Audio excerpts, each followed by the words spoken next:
Hello and welcome to Retrospection, a podcast in which we take an old TV show and film and see if it is faster than a speeding bullet or like chowing down on a bowl of kryptonite. My name's Colin, and look at that dingleberry. And I'm Paul, and without me, you'd still be reading tea leaves at Lake Tahoe. I probably would actually. I'm glad you acknowledge it. Yeah. In this episode we're taking a look at Supergirl from 1984. After losing a powerful orb, Kara Zor-El, Superman's cousin, comes to Earth to retrieve it and instead finds herself up against a wicked witch. You can't. You've got to be careful where you put your powerful orbs. You have, yeah. You do. You don't want to put them anywhere. I like a powerful orb. So do I. I've got two now. I thought you were sitting uncomfortably. The film stars Helen Slater as Supergirl, Faye Dunaway as Selena, Peter O'Toole as Zoltar, Brenda Vaccaro as Bianca, Peter Cook as Nigel, Mark McClure as Jimmy Olsen, the only actor to appear in 4 Superman films and this one. What a joy for him it must have been. It's a payday. And Hurt Bogner as Ethan. It's a fairly good cast. Yeah, it is, surprisingly. Yeah. Peter Cook's enjoyed himself. He appears to be, yes. Did you read how he actually got the part? No, tell me. Well, it was offered to Dudley Moore first, and he didn't want to touch it with a barge pole. I don't think A 10 foot barge yeah, pole? that 10 foot barge pole. 10. Yeah. What's his film? 10. It's a joke. Yes, I get it. Yeah, 10. get it? Yeah. So instead, he suggested Peter Cook for it. Wow, wait, that's like me going, well, that's shit, I don't want to do that. But I know somebody would do it. Paul would love to do that. And you know what? I'd probably take it as well. You probably would. You'd do anything for money. I'll take your sloppy seconds. It's all Whoa. right. Too early. You usually are too early. That's why it's sloppy. Music by Jerry Goldsmith, and I like the music. It's a good score, isn't it? Yeah, but he's always reliable, Jerry Goldsmith, isn't he? That's true, but there's a sound. I don't know whether it's like a scraping on a string sound. Mm-hmm. I don't know if you know the one I mean. But I really like that. It's good, and it's directed by. I like the action you were doing there. Yeah, it's either a wanking action or a scraping on a harp. I don't know. I wasn't going to say, But... I always confuse the two. I got some funny looks in the orchestra the other day. They're going, what is he doing? Well, I don't know. He's either enjoying this piece rather too much, or he's scraping the harp, which is what I call my personal time, scraping the harp. Yes. So it's directed by Janot Swark. I'm glad you did that one. Who's famous for... Oh, here we go. Oh, no, I'm waiting for you to fill in. I don't know. I haven't looked. You were doing all this. I haven't done that. Okay, nope. I'm sure he's worked before. Is it even a man? Probably not afterwards. Well, apparently Robert Wise turned down the directing. And Lester. Job. Yes, he did, didn't he? He felt a bit burned after Superman 2 and Superman 3, didn't he? Yeah. I like his films. He would have put some humour into it, I think. Yeah, he would have. Some humour that actually worked. Yeah, that would be nice, wouldn't it? The weird thing about Superman 3 and this film is, I saw this on the cinema as a double bill with Superman 3 at the time. Which one was first? Superman 3 was first. Okay. And then Supergirl came out a year later, I think. And they re-released Superman 3 as a double bill with Supergirl. Oh, actually, possibly because they were convinced that nobody was going to go and see Supergirl. Right. No, actually, what I meant was like in the double bill, which one came first and then which one came second? Like what? Oh, Supergirl came first. Okay, and then Superman. Yeah, and then Superman 3. Yeah, and I remember liking it at the time. What, Supergirl? Yeah. Okay. I was young and I was probably impressionable. Yeah, but now you're only 50% that. What, young? No, impressionable. Very good. So Christopher Reeve was asked to make an appearance but turned it down. Yes, he was quote unquote busy. Mm-hmm. Packing his tights or something. Back in his tights, yeah. Both Demi Moore and Brooke Shields tried out for the role. Can't imagine that, can you? Certainly not Demi Moore. Not Demi Moore. I can imagine Brooke Shields, but not Demi Moore. And it's funny because it made me think about Demi Moore. You don't really see her anymore. I guess she spends much time producing rather than acting. Yeah, she doesn't need to, does she? No. Dolly Parton turned down the role of Selena. I can imagine that. Apparently, she didn't want to play a witch. Well, that would have been all right because Selena isn't really a witch, only in the fact that they call her a witch. She doesn't do any witchy stuff. That would have been an easy fix. She doesn't do spells. She does. She's got a cauldron at one point. Oh, that's all you need for to do spells is just happen to have a cauldron. You do a cauldron, you got a cauldron, and you say a couple of spells, and that makes you a witch. But that's after she's got the orb.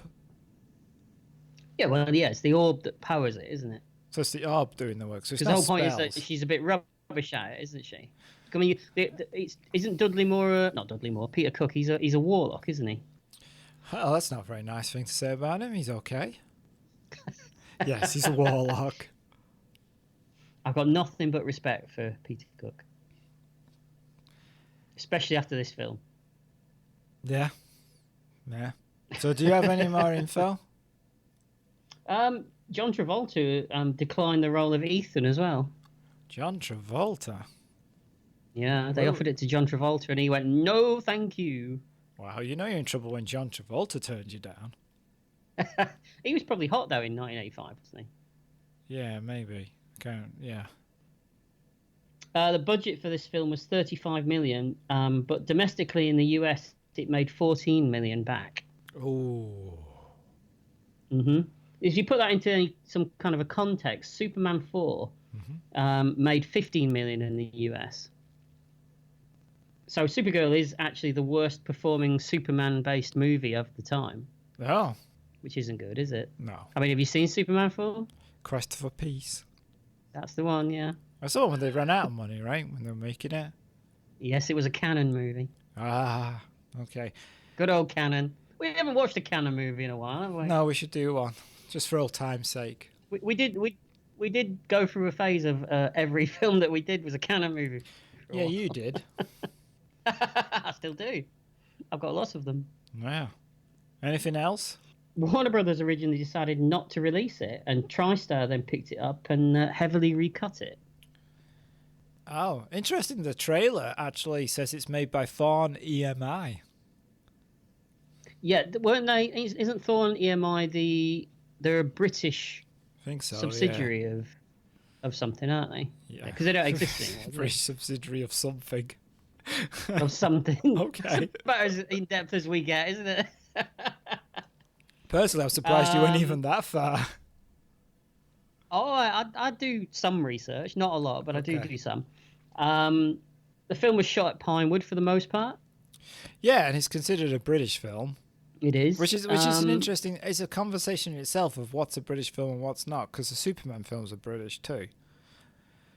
Technically, yeah. Technically, Tim Burton's Batman films British, Star Wars British, Indiana Jones British. Apparently, it's an interesting concept. I think one maybe we can do a whole podcast about. We could. Yeah, probably won't. Apparently, there's over an hour's worth of footage still missing in the vaults somewhere. Let's hope it stays there. Can you imagine that? Oh, don't give it away too soon. Oh yeah, sorry. I'll remove that. You're peeking. I'll cut that out. I'll cut that out. No, don't do anymore. We'll cut that out. A whole hour. Wow. A whole hour. Can you imagine that? Another hour of this. I'm trying not to. And the other thing that amused me is the tagline for the movie was, "It's her first great adventure." I'm last. Yeah, it kind of implies there's going to be more. Yeah, it does. Although the tagline for the trailer is "Adventure stays in the family" or something. Runs in the family. I think it is. Runs in the family. I hope it's runs and not stays in the family. Yeah, Adventure stays in the family. It's like, oh, that's a very different film. It was the 80s. I suppose you had to wait another 30 years to get Supergirl done a little bit better. Yeah. Yeah, the TV series you're talking about. A lot of it makes a lot more sense than this. I haven't seen it. You're obviously a huge fan. I am a huge fan. Yeah. Yes. So here's a question for you: when does Yes. Supergirl become Superwoman? She never becomes Superwoman. Wait, She's but always doesn't she age? Yeah, but she's still Supergirl. So who's Superwoman? There is no Superwoman. There's no Superwoman? There's No. Spider-Woman and the Spider-Girl. I think technically there is a Superwoman in the comics, Right. but so, it's not Supergirl. So she can different be person. like 40 years old and still be called Supergirl? I guess so. It's the same way as there's That's a not right. Batwoman and a Batgirl, isn't there? Why is it not Super Two Person? different people. Super person. You know what? In this day and age, there probably will be. Yeah, Super Person. Super person. Yeah. Yeah. You're covering all your bases then, aren't you? Yeah. Yeah. Because when do we get the Super Dog film? Hopefully never. Because you know there was two, right? Two Super Dogs. Oh, I know there's two super dogs, yeah. I had the comic book with them in it. There's a super dog in the new Titans TV show. Does he have a cape? Because in the comic books he actually had a cape. I'd be shocked if they give him a cape. He's in one of the very last shots of the first season of Titans, so I presume he's going to be in the second season. Oh, I hope he has a cape. Crypto. Dogs love capes. Wait, he's called Crypto? Crypto the super dog, yeah. They named him after the substance that kills them. That's right. Yeah. There's something that, It's his own planet as well. yeah, that's not right.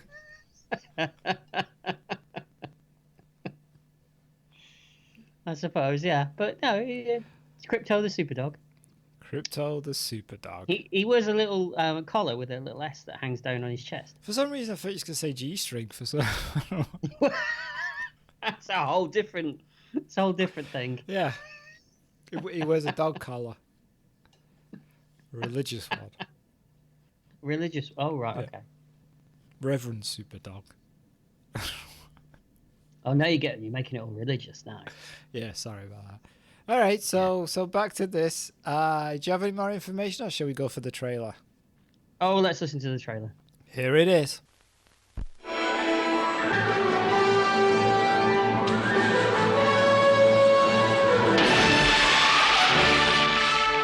Who is she? You know, I think I recognize the costume.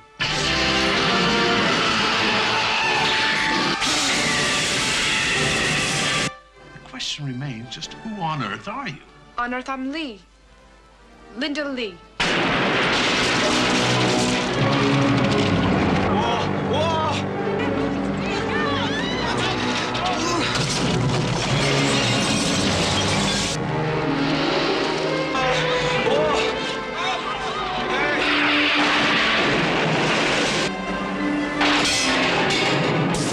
Why don't you just leave this poor kid alone and worry about the other one that flies?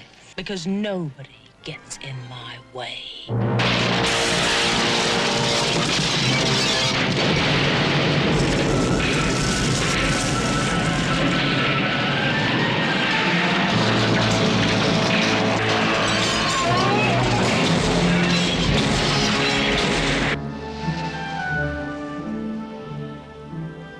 Wait a minute, wait 1 minute. I mean, you can do the whole number, leap tall buildings at a single bound, and look right through things. Yes. Bend steel bars? Yes. Enjoy your prison, Supergirl. Forever and ever.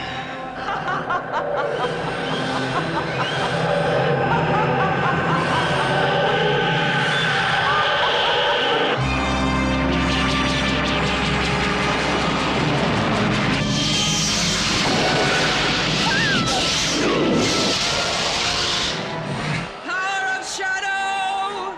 Destroy her!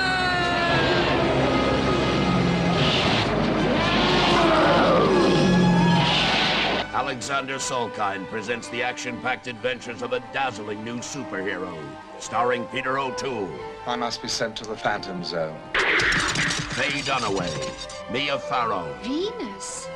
When? Brenda Vaccaro, Mark McClure, That's Clark Kent's cousin? Art Bachner, and introducing Helen Slater as Supergirl. Adventure runs in the family. Well, that tells you everything you need to know, doesn't it? The trailer actually mirrors the excitement of the movie quite well. I'm getting a feeling from you here, Colin. Nope, no feelings. Don't do those. Oh, I'm I'm sorry, British. I forgot you don't do those. Well, technically you are. Yeah, old school though, because you're all about feelings now. Jesus Christ. Yeah, have you seen the output of the BBC? Yeah, that trailer's kind of weird.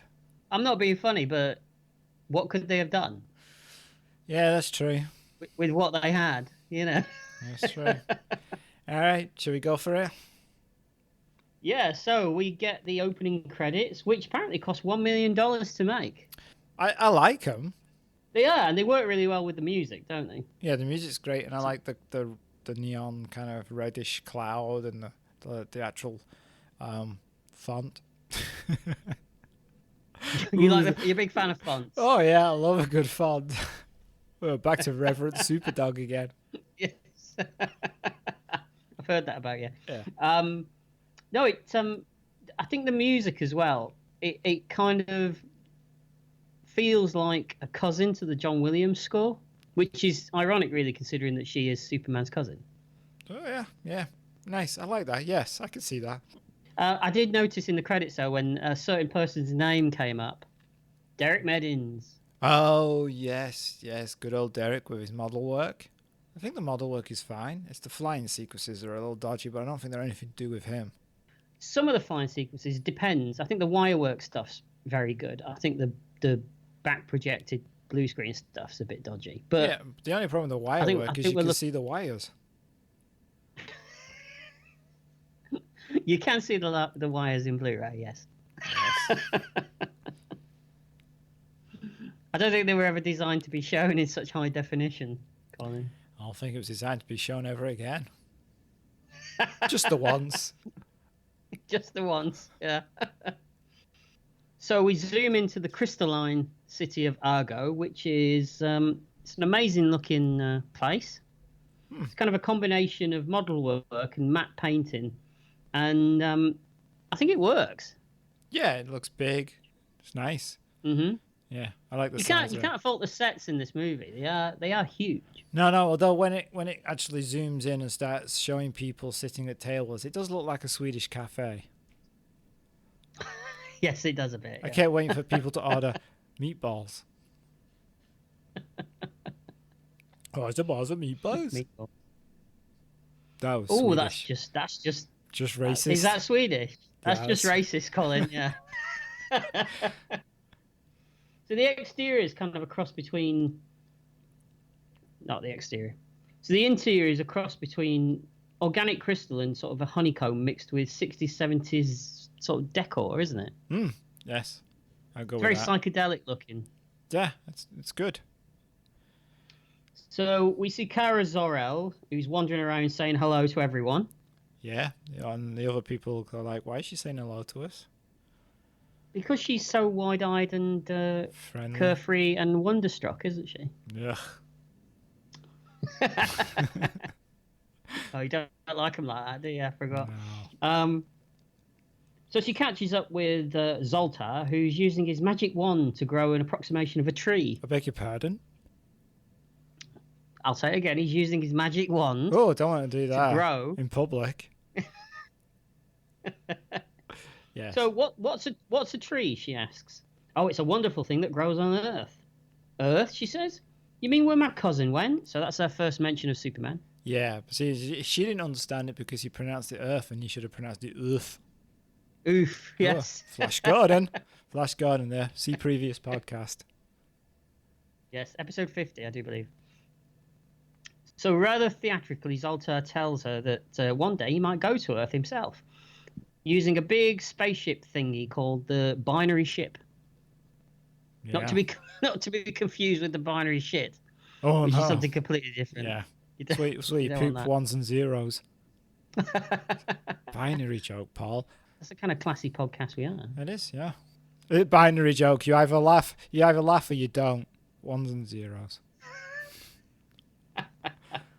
Mostly don't. It's just zeros. There'll be people listening going, huh? Yeah. Where are the fart gags? Yeah, no, binary from now on. Bit of hexadecimal thrown in just for, the learned listener. Look at you. What did you get in your GCSE maths? Let's not go into that. All right. Do they even do GCSEs now? Thanks for dating me. Like a bloody tree. No, they still do. They still do GCSEs. Okay, that's good. Yes, I've been informed. Okay. So Kara doesn't believe him, but Zoltar sounds like life on Argo is beginning to bore him a bit, doesn't he? And so let's talk about Peter O'Toole's performance for a minute. He's drunk, right? I mean, it's hard to tell, let's be honest, with Peter O'Toole. I mean, let me just get one thing right. If Peter O'Toole is in a film, the film is heightened immediately just by his very presence. I love Peter O'Toole in anything. I will watch a film that is garbage if it's got Peter O'Toole in. Evidence before you. But yeah, I think this was just a payday, right? Yeah, but he looks like he's enjoying himself, though, doesn't he? He does. I mean, I guess the sets are great, costumes are interesting, so why not? Mm-hmm. And in many ways, his performance in this reminds me of his performance in Caligula. Wow. Okay. He's very theatrical and over the top, more than he usually is, and he's a bit drunk. Right. Okay. And have you seen Caligula? Sorry, that description just sounded like you. Theatrical, over the top, and drunk. Only at the weekend. So he teases her about not being able to do maths. Most great artists find mathematics troublesome, he says. So that's been my problem all these years, obviously. You are a great artist. I am a very good artist. Piss artist. Thank you. I knew you were going to say that. I led you there like a horse to water and you went for it. Mm-hmm. Thank you. See? Who says we're not a great double act? Everybody. Everybody, yeah. So he goes on to explain that planets like Earth and Saturn are in outer space, while Argo is in inner space. Inner space. I've seen that film. Watch that? Yeah, let's watch that film. I like that film. It's good. That's got Meg Ryan in it. When she was Meg Ryan. Yes. Yeah. Let's all have let's have a silent second for the passing of Meg Ryan, as we knew her. You've passed her. No, I'm just saying we should have a silent second for the Meg Ryan that we knew. Yes. Okay. We sighed at the exact same point. I know. Trust me, in the edit, be even closer. Oh, excellent. So he explains that Argo has two power sources before pulling one of them out of his pocket, and it's called an omegahedron. He has a weird relationship with his... What is she, his niece? They don't actually say what his relationship with her is, do they? Yeah, I'm not surprised. It was the 80s. Keep that quiet. Yeah, I know. But he says that the place has got two power sources, but we never find out what the second one is, do we? Oh, no, we don't. No. Also, this power source... Also, why is it so important if there's two of them? Yeah, because you've got a backup, haven't you? Yeah. But anyway. So this... It's the power source that... Go on. I was just going to say, this omegahedron, it's kind of like a small spinning Fabergé egg, isn't it? Yeah, and it powers the planet or just the city? Well, it's not really a planet, is it? It's the city that's floating in a space. Yeah. Okay.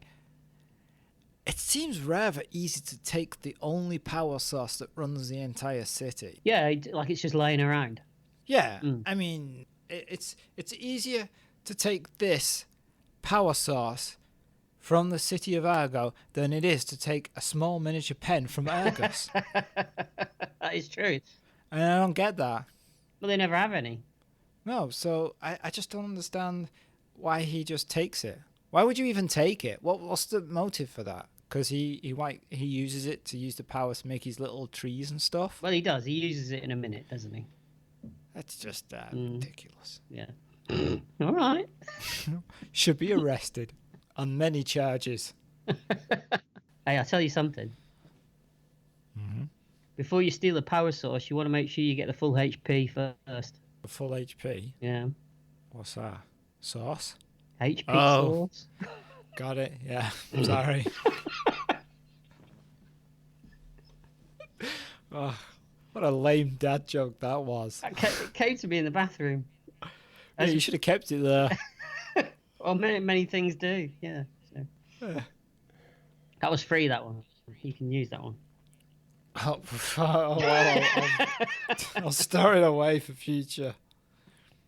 All right. Okay. It's a fun, simple effect, though, isn't it? The way it spins in his hand. I mean, he's clearly just holding it between his fingers, but... Yeah, and there must be something going between the fingers that spins it. But yeah, it is. So it turns out that Zoltar borrowed it for the afternoon, Your Honour. Yeah. Ridiculous. So he says he borrowed it for inspiration, which consists of him just using it to quickly finish his sculpture. So the ball's doing the work. Pretty much. Not the first time the ball's done the work, right? How rude. Oh dear. I don't know, that tickled me, that did. I don't want my balls tickling you. Yes. I regretted it as soon as I said it. So Zoltar says that the so again because I was laughing when I said it. So no, don't do it, don't. Sorry, go on. Oh. So Zoltar says that the Omega Hedron can only create the illusion of life, not actual life itself. You got to say, as info dumps go, this it's getting a lot done. This scene, isn't it? It is, yeah, definitely. Yeah. A lot of exposition It going is. out, but it doesn't. I didn't feel too strained by. Sometimes you sit there and the exposition goes on, and you're like, oh my god. But I didn't get that from this. It wasn't too bad, I guess, because Peter O'Toole, he delivers it in such a way that keeps you interested. Well, even though the dialogue's kind of like banal, he's not. Yeah. I guess that's what it is. Yeah. So then Kara's mother, Allura, played by Mia Farrow for some bizarre reason. She arrives and Zoltar gives Kara his magic wand. And he says to her, put your fingers here, Kara, and press hard. Yep. That's a line I'm pretty sure he used in Caligula as well. Oh, it is? Pretty sure he says that in Caligula. Probably. So Kara goes off to use the wand while Allura confronts Zoltar about the rumour that he wants to leave, saying that he can't because he's the one that founded Argo City, apparently. Yeah, so he founded it like he designed it? I'm guessing so, because he's like an artist, isn't he? We should say that for people that aren't familiar with this whole sort of Superman, Supergirl story, Argo City was a city that was on Krypton. And just before Krypton exploded, some scientists got together and transported it into inner space so that it was the only city on Krypton that avoided being destroyed. Now, is this backstory in the film? No, it's in the comics. Oh. It never explains it in the film. Okay. And it actually, in the comics, it isn't the only city because there's other cities as well that survived. So this whole last son of Krypton thing, utter bollocks. Oh, okay. Just to be clear. No, that's... So Kara creates a giant dragonfly with the wand, and for some reason Zoltar surreptitiously, and I don't get why he does this, he rolls the Omega Hedron on the floor to Kara, who then picks it up and somehow, although being a complete novice, uses it to make the dragonfly come to life. Now, I assumed he rolled it to her to hide it from Mia Farrow's character, so she didn't see it. So that's why he did it. Yeah. I wondered whether he was passing it to her so that she could use it. It seems a bit much to roll the ultimate power source to the entire city to, How did he get it on the floor? Because he had it in his hand. Yeah, and he stood up. He's not like he's sitting on the ground. It would have dropped and then rolled, and Mia Farrow would have been like, what was that just made that loud thudding sound? He rolled it down his trouser leg. Yeah, like in Great Escape. Great Escape, yeah. He's just like twitching his pants and it just rolls down. Yeah, that's how he did it. We'll go with that. So this dragonfly that comes to life is a bit 1970s Doctor Who-ish, isn't it? A little bit, yeah. Mm-hmm.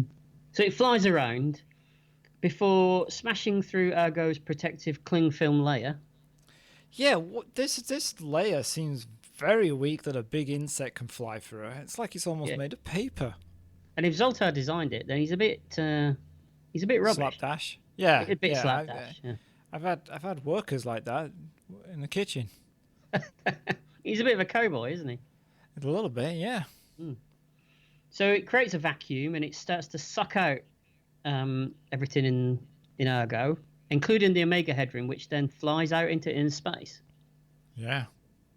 So Kara herself is almost sucked out before they manage to pull her back in, and Zoltar seals the tur with his wand. Yeah. He's going to say yeah after. I'm just watching your face. Why? I don't know. I'm seeing what he's going to do. It's always amusing. So Kara's father then turns up, and he's played by Simon Ward. Oh, Simon Ward. That's the one, him, yeah. Who'd have thought he'd have turned up in this film? Not me. Not you. Oh, clearly not you. And he accuses Zoltar of stealing the Hedron. You took it, he says. No, I lost it, he replies. That's a good line. Yeah, it's a good line, but it doesn't help your situation. It doesn't, but it's delivered well, and I think it works even better because it's Peter O'Toole that says it. He has this utter disgust for everyone around him. That is true. So Kara's mum and dad have a meltdown, explaining that without the Hedron, everything will start to fall apart in the city, even though they've got this second power source. Yeah, I didn't realise that until you said it. I wonder whether this second power source is something that's in this hour of footage that's locked away in some vault somewhere. Maybe. So Zoltar says that he'll go to the ends of inner space to get it back. Does inner space have an end? Just before it becomes outer space? That's the end, is it? Yeah. You see, the end seems to lead into a lake, as we find out soon, or a river. That's true. But we'll get to that. So meanwhile, Kara, who feels responsible, sneaks off and, for some reason, gets into the binary ship. Is she an idiot? Yeah, and then she sits in it in a very weird way. Yeah, sort of cross-legged, isn't she? Yeah, it's very odd. So the ship then takes off and it leaves Argo. And this is a scene that reminds me a bit of Superman's pod leaving Krypton in the first Superman movie. Do you think it's done that on purpose? Yeah, I would think so. They're trying to emulate it a little bit, aren't they? Trying to capture the magic. It's not working.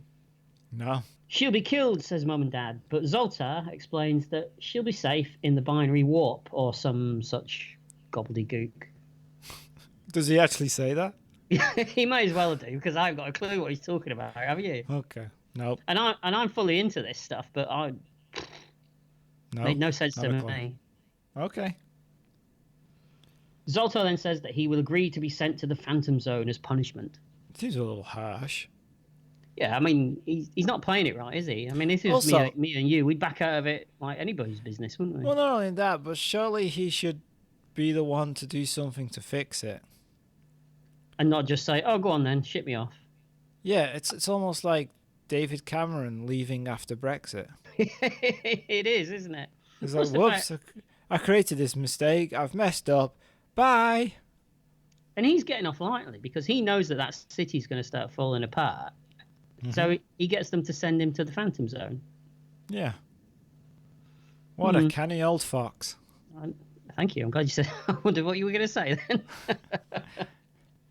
So next we get Kara's journey through the binary, which is done using the old effects staple of mixing coloured water and oil together, isn't it? Yeah. Looks okay. Yeah, it looks fine. So then we cut to Earth, where Selena and Nigel are having a picnic by the river. Yeah. Is this where the boredom started for you? No, the bottom. I'll indicate where the bottom starts. It involves Ethan. It involves Ethan. All right, okay. Yeah. So Selena and Nigel talk about how she can rule the world. And Nigel tries to sell her on the idea of using black magic, but she's pretty bored by it and by him, it seems, as well. So our main villains in this film, this epic, are a woman who claims to be a witch but doesn't actually do any witchy stuff, but she wants to rule the world somehow, and a guy who claims to be a warlock but doesn't do any warlocky stuff. It's kind of lame, isn't it? Well, going back to the comics, magic was always a thing that Supergirl was fighting against. So I can see why they would choose a quote-unquote witch to be the bad guy in the movie. But as you say, it isn't done well. No, it is lame. It's done like a she bit doesn't. lame. You would have hoped to see some kind of, I don't know, spells, or she should be good at magic or whatever, a formidable force, and then this is heightened by her getting the orb at some point. They're played for laughs more than they're played for anything else, aren't they? Yeah, you just can't take it seriously. So because you can't take them seriously, you can't take the force against Supergirl seriously.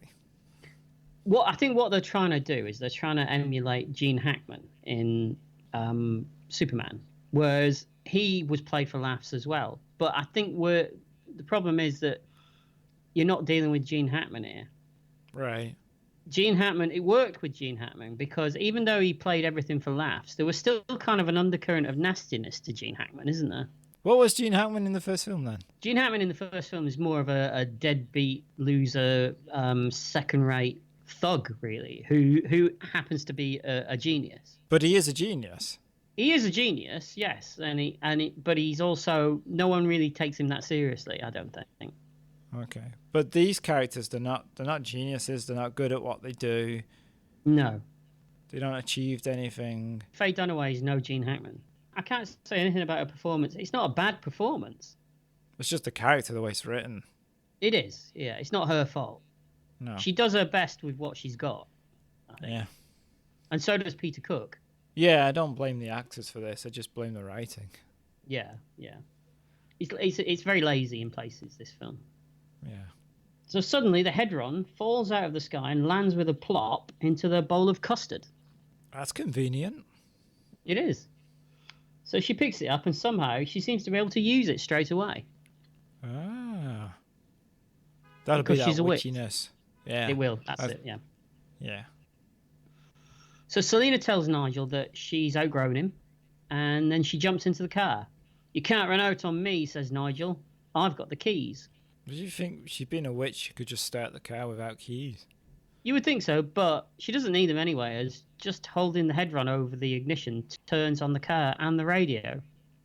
So on the radio, we get a news report that Superman has embarked on a peace mission to another galaxy. I haven't got a problem with this. It's a good way to explain why he's not around. Right, I think we see it in later films too. You know, Captain Marvel, for example. Yes. It's always a good way to. Yeah. But that's all you need. What annoys me is when they just ignore it completely. Right. And that's always the problem with shared universe superhero movies, because you'd think, well, Batman's facing something that's taking over the world. Why doesn't Superman come and help him? Right. Why doesn't he call the Flash or Green Lantern? All these people, we've already seen these movies. What they exist. Yeah, Spider-Man's dealing with something. Why don't the Avengers turn up? Yes. But that is one thing that the MCU do very well. They always have a reason why the characters aren't around. Well, and all you need is one or two lines. Yeah. And here we have it. He's in another universe fighting something. Something. That's right. Oh, the police are coming for you again. Always. Never catch me. Too fast. Like the Flash. Yes. That's what that's what they're coming for. Keep flashing. You've been out in that park again, Colin. Yeah. So meanwhile, Kara's still flying in her ship when, for some reason, the roof opens up. Now, this completely baffles me. The roof opens up. She stands up, and now wearing her Supergirl costume, flies out. Where did she get that from? I don't know. It just seems to appear on her body, doesn't it? I think it's actually in the capsule because I think she sat on it. Right. Okay. But I still don't understand why it's in there. Just for whenever she decides to get in a capsule. Yeah, and it fits her well. Here's your Supergirl costume. Yeah. Can you imagine if like Peter O'Toole got in it instead and he's like trying on her costume? I think he'd probably be He's up like- for that, wouldn't he? Yeah, it's like it doesn't work, doesn't fit. It's curved in the wrong places. Oh, can you imagine Peter O'Toole in that skirt and those boots? Yeah, it's a tough wank.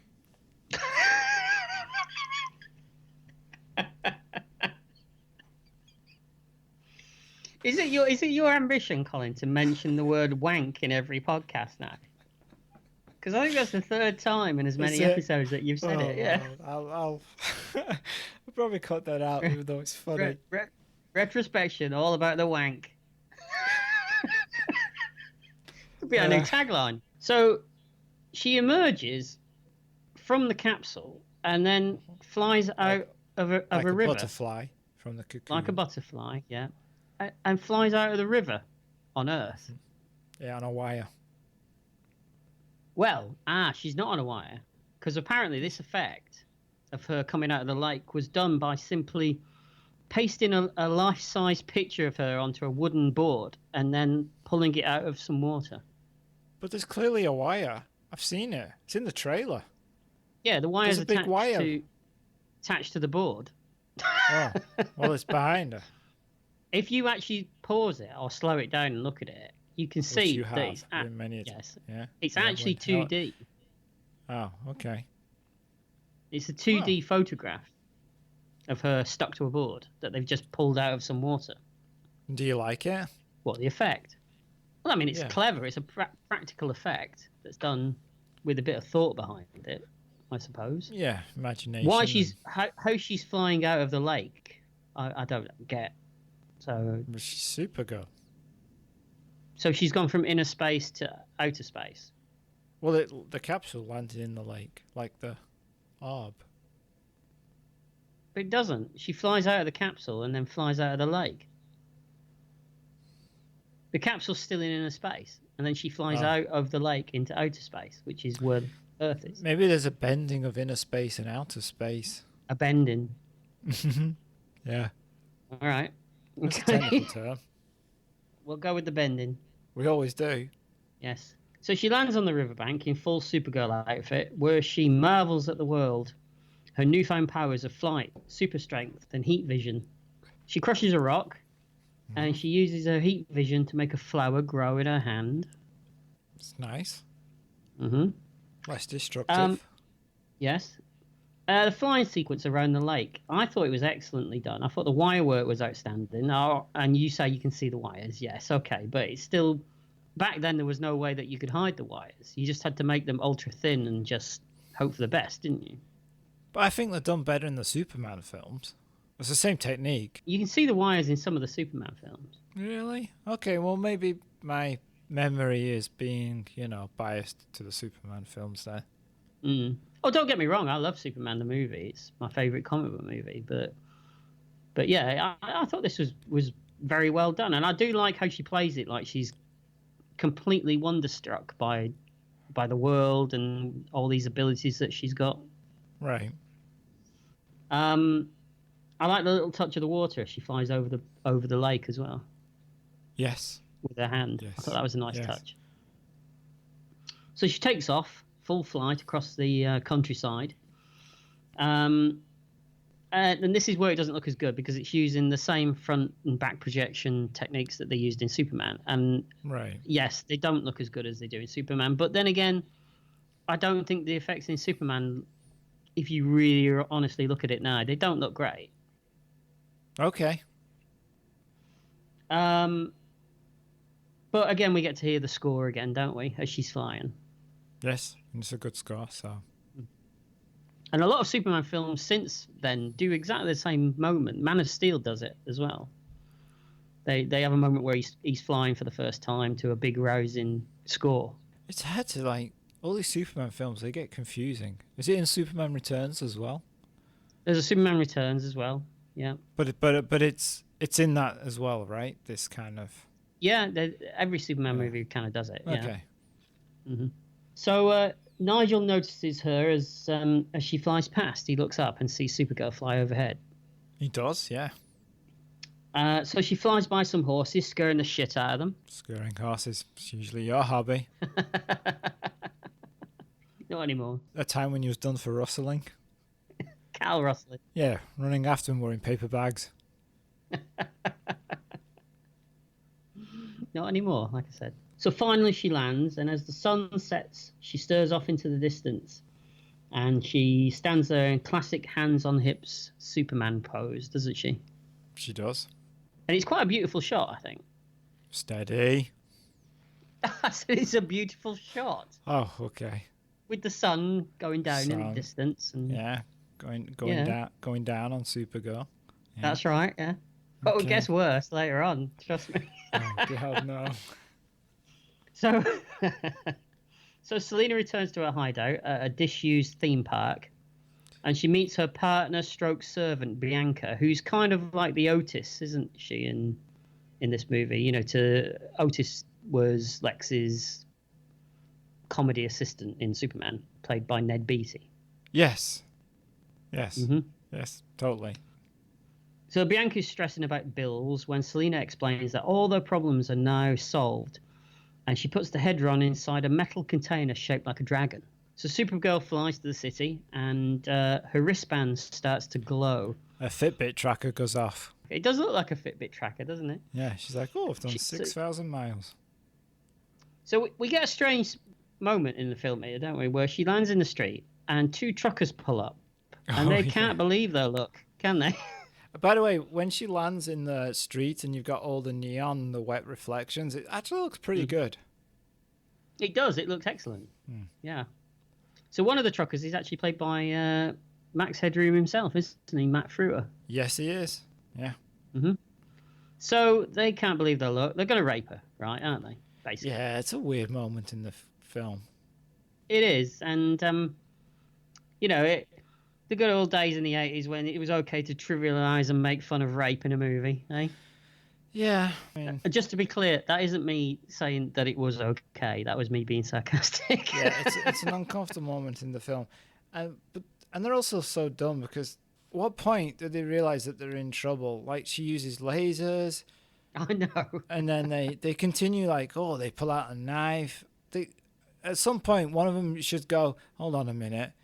She's wearing a Superman uniform and she fires lasers and she's got super strength. I'm running away. But they don't. They just keep. They think suddenly they can do what they want. It's weird. They do, yeah. She explains that she's Superman's cousin and that she's on a mission to find the Hedron. And they reply that they're also on a mission to have a good time. Mm-hmm. So, as you say, she uses a super breath to blow Matt through her. I mean, blow him away. Yeah, I mean, their idea of a good time is very different from mine. Oh, yeah, what would yours be then? Nice cup of tea and my feet up. Very easily pleased. Can you imagine that?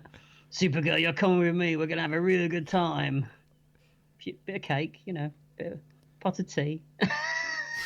Sounds like... Not fruit cake. Not No. fruit cake, obviously. Good Lord, no. What am I, an animal? All right. It's nice to know that you've, you know, which side of the fence you'd land on. Wait, what? Less about the rape, more about the cake. Always. Yes. So then the second guy is even less bright, isn't he? Because even after Supergirl uses heat vision to heat up his flick knife, he still thinks that he can take her on bare-handed. Yeah. I mean, yeah. She super kicks him into a fence. Does. So back at the lure, Selena's hosting a black... Go on. What is this scene supposed to show? Is it supposed to show that she's really strong? Because these characters don't ever come back into it, so there's no payoff later in the film. I think it's meant to be twofold. I think it's meant to show highlight her powers, right, for the audience. Yeah. Even though if you don't know what her powers are and you've come to a movie called Supergirl, what are you doing? And she's already flown, crushed rocks, Yeah. and brought flowers to bloom with her heat vision. Which makes me think that it's more here for a bit of comedy relief. Yeah, all right. You know? And which is questionable because of what obviously is what their intentions are. Okay. But all right. again, it was the 80s. It's going to be an excuse for a lot of films. We should have called the podcast "It Was the 80s." Except when it's the 70s or the 60s. Yeah. that actually In brackets. Sorry, In brackets. it was the 80s brackets, unless it was the 60s and the 70s. Yeah, that's it. You're right. So back at her lair, Selena is hosting a black tie party with some Killer Howard Jones music playing in the background. Oh, you like Howard Jones, right? Yeah, got a good new album out, actually. Oh, I didn't know that. Have to check it Give out. it a spin. Give it a spin. Give it a. How old are you? Well, we're retrospection, aren't we? Give it a spin. Okay. Yeah. I'll drop the needle. What? All right. I thought you quit that. I have. Yeah. Gone cold turkey.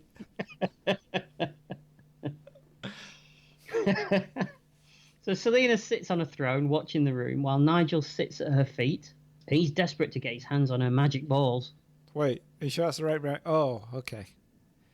So he tells her that that he saw Supergirl flying earlier, but she's unimpressed, and she uses her finger to light his cigarette. So there you go, magic. Yeah, but it's okay. Lame. It's lame. It's I know. lame. I know. It's just like yeah, all right. It's very weak. So Nigel is unimpressed, and he shows her a vision of a demon in his cigarette case. So there you go, magic again. Yeah. So your argument's falling apart. Not really. He's not got the head right. He's doing magic. But it doesn't do anything. It's just, oh, I can show you this. Oh, this is what I could do. Oh, look at this. It doesn't actually do anything. It's still technically magic, isn't it? Oh, so I know what he's saying. sawing a lady in half, but you're not going to rule the world doing that, are you? You're just going to have lots of little ladies. If they did that in this movie, it would be something, though, wouldn't it? It would be, yeah. That would actually be doing something. He doesn't do anything. So Nigel goes off to chat up a young Sandra Dickinson. Yeah. Yeah. All right, calm down. I was right. But yeah, but it's a callback to the Superman films, right? It is, and I'm wondering whether she's supposed to be playing the same person. I wondered that. In fact, I just assumed she was. I went for it. So he's trying to make Selena jealous, but Selena makes her then eat a scorpion and then starts spinning her around the room on her head.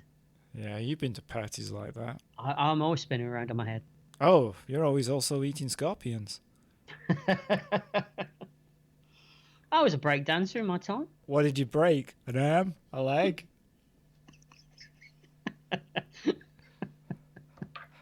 Many a heart. What did you do? Spin on your shiny head? Hey, it's good for it. Yeah, that's true. That is true. You didn't Selena do... Wait, no, let's go back to this. You didn't really do breakdancing. No, I did a bit of body popping. Body popping?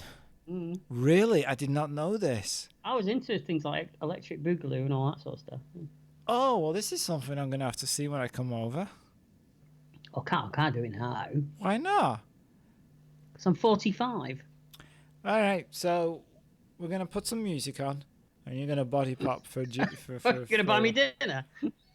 Yeah, there'll be candles, a nice rosé, and you'll be body popping. If I do any body popping now, I'll put my back out.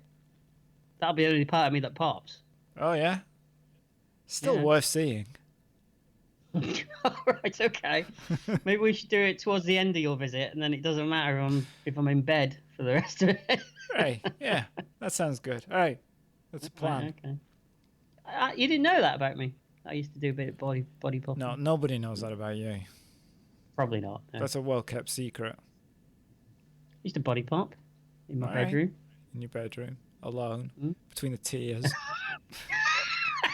No, that was the wanking. See, you're always mentioning that. Yeah, sorry, it's me. Clearly, yeah. Yeah. Well, it will be because I'll cut the other one out. Oh, I know how it works. Yeah. Yeah. So Selena then kicks Nigel out. That's right. She does. Because she doesn't need him because he's useless. He is. So then it's morning, and Supergirl wakes up in the woods, still with perfect hair and makeup. Yep. I've had nights like that. Woken up in the woods, perfect makeup. And there's a cute little bunny rabbit nuzzling against her, isn't there? Ah. Because, you know... I actually wrote in my Did notes ya? as well. Ah, were you in the doctors at the time? Yeah. So suddenly a ball lands nearby, and a girl in a uniform runs out to retrieve it. Yeah. Yeah. What? Look at me. Like. Nothing, just wondering where we're going. So quietly, following the girl, Supergirl finds herself looking out at a girls' school where a softball game is taking place. And she watches, taking in the girls and the uniforms, etc. Like you do. Like you do, yeah. You do. Well, it was on and I was watching it for the podcast. Yeah. So the girls lose the ball again, and they ask Ethan, the handyman, to toss it back. Now, I hope this guy's been CRB checked. I'm sure he has. It's all above board. Although it is the 80s, they didn't really do that back then. No, so probably not. No. We're treading very carefully here, aren't we? Appear to be. Don't know why. So Supergirl walks behind a series of trees where she changes into a school uniform, complete with satchel. I like this scene. I like that. Do you? Yeah, I like the transition behind the trees. I think that's great. Yeah. She's complete with satchel and even different coloured hair. Now, how did she... The clothes and the satchel I get. She could have stolen them. Right. But what did she do? Did she... stolen them? She just used her superpowers to create them.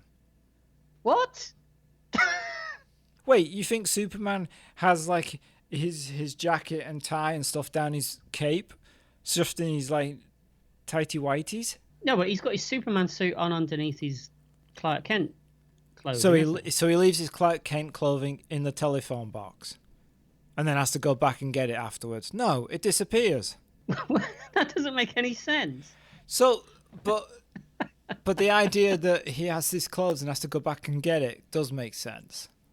Well, you can go at super speed, can't you? But so he flies off, goes do whatever he does. In the meantime, someone goes to use the phone. And they're like, "Oh, there's all this clothing on the floor." Maybe and he steals doesn't it. leave them. Wait, no. They steal it. Then it's Superman, right? He's finished saving lives. Comes flying back, gets to the telephone box. His clothes are gone. What's he gonna do? Well, in the comics. In the comics, Superman's got a secret pouch in his cape where he stores his clothes. Yes. See, that's just a rubbish way of explaining it. All right. Well, what about the hair color then? Because she goes from being blonde to dark hair. Yeah, she's got superpowers. She can change it.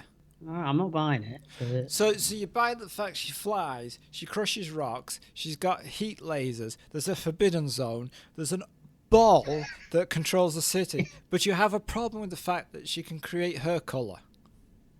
Well, that all makes sense to me, apart from the hair colour. What does she do? Fly into town quick at super speed, get some hair dye her hair fast, and then come back? No, it's a power. So what does she do? She quickly changes clothes behind each tree.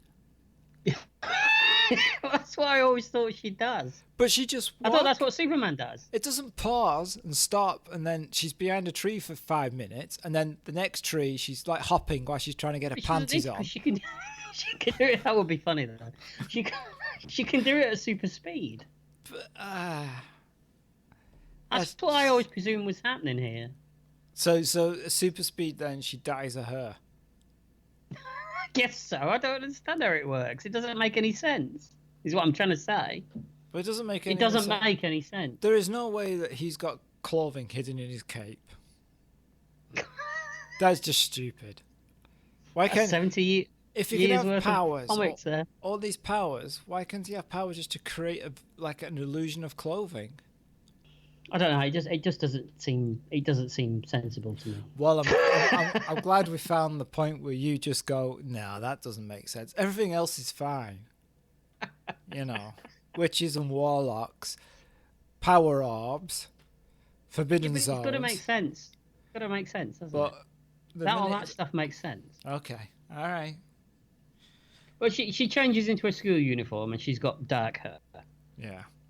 Was the gist of it. Yeah, it was. Oh, he's annoyed now. I can see it on your face.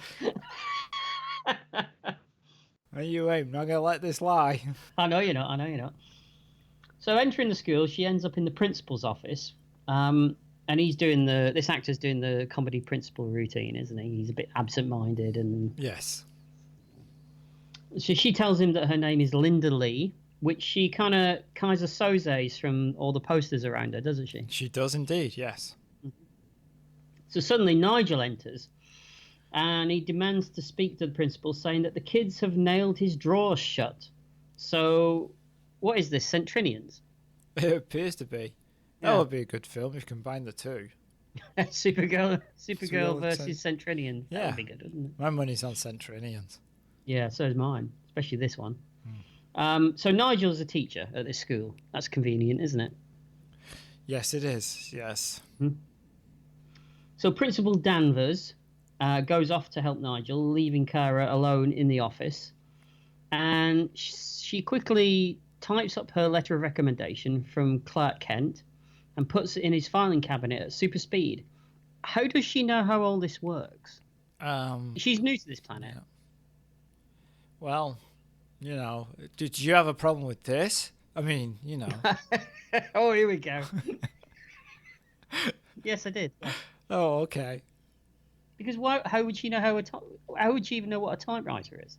Well, she didn't, because at the beginning of the film, she didn't know what a tree was. Mm-hmm.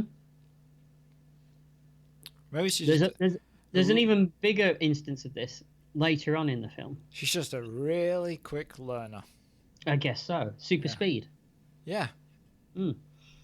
So the principal leads her through the school into the dorm and takes her to a room that she'll be sharing with Lucy Lane, who is Lois Lane's little sister. Yeah, didn't know that. And we get a little comedy Abbott and Costello moment with the names, don't we? We do, yes. Yes. It's kind of like the Who's on First. It is exactly like that. It turns out, as I say, that Lucy is Lois Lane's sister, and she's bowled over that Clark Kent is Kara's cousin, apparently.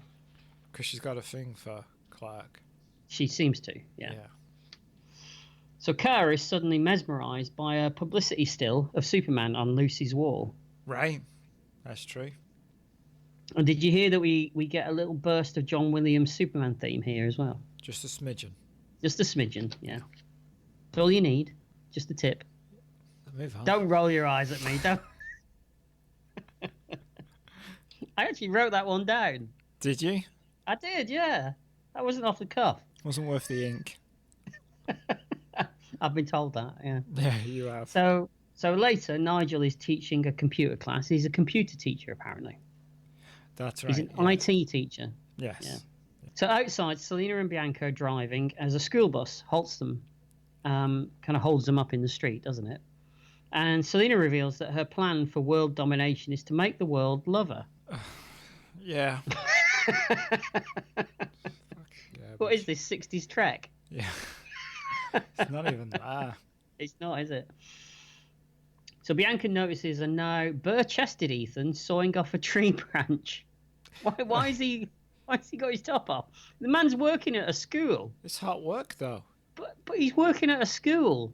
Right. A girls' school. Yeah, exactly. I'm pretty sure this wouldn't be allowed, would it? Somebody would tell him to put his top back on. I mean, can you imagine the froth that would be going on? The what? The froth. The froth? The foam, the froth. Oh, the froth. Okay. You know, from churning. Who? Well, not from him. From him? You know, no, not from him. Oh, not from him. No. Can you imagine it? I mean, can you imagine it? I don't know. Froth's an odd word to have used. Be like curdled milk. down there. Down where? Down there, down under. Australia? That's the one, yes. Okay. So, the Hedron begins to glow, and Selena thinks it's telling her that Ethan is the one, apparently. I don't know why she gleans this from it. Because she's a witch and she knows these things. That must be. Yeah. So, back in class, Kara's wristband glows.